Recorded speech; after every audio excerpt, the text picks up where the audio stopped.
2 3 1ชื่อปักแจ้วล่ะ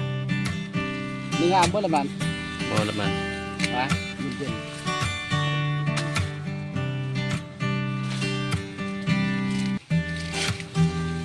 โอ้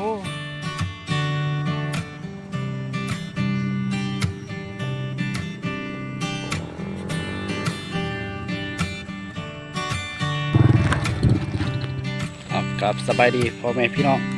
เมื่อนี้ข้าพเจ้าจะไปเก็บสาลีอยู่สวนนะฮะ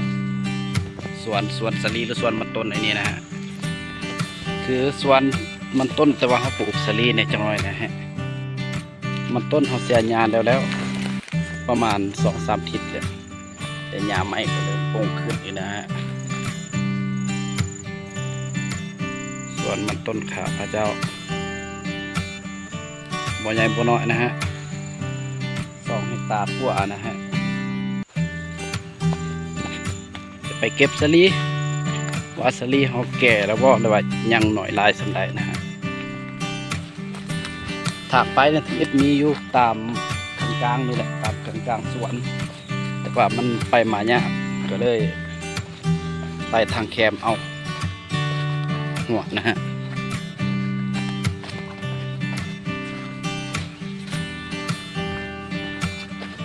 เป็นจะได้พี่น้องมันต้นงามบ่นี่ตอนนี้เดือน8แล้วนะฮะวันที่24เขาปลูกกระแตปลูกเดือน5เนาะเดือน5มันต้นได้3 เดือนแต่ขี้ดินเริ่มแตกแล้วนะฮะโอ้โหสายพันธุ์ดี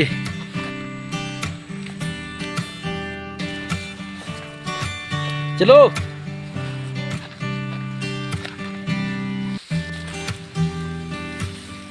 สารี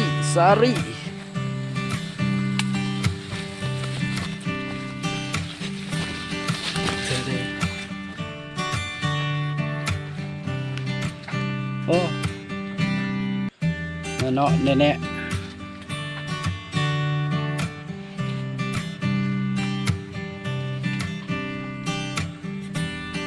สาลีเขาคือสูงแต่สูงสำเดียวกับมันต้น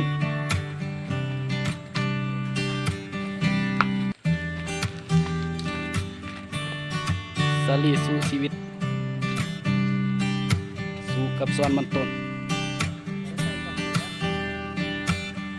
ประมาณนั่นเตะ20อาจจะดูนะเว้ยถ่ายเบิ้งนะฮะถ่ายเบิ่งก่อนว่าแก่หรือยัง2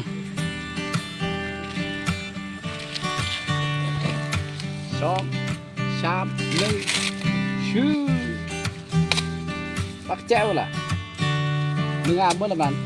บ่ละมันไปมึงเย็น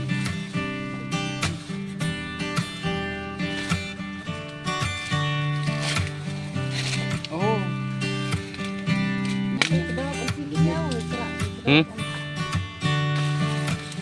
เยอะแยะเลย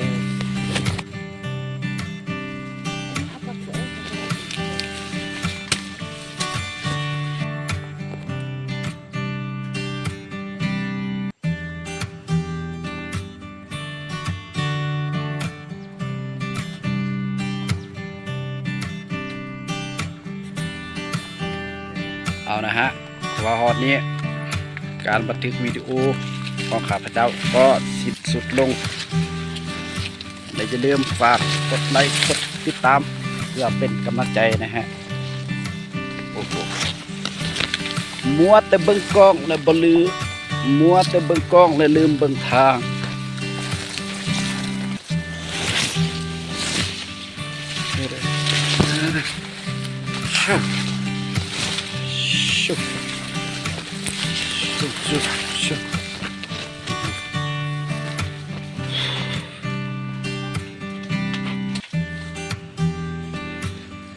ส่วนสลีกับส่วนมันต้นอยู่ที่เดียว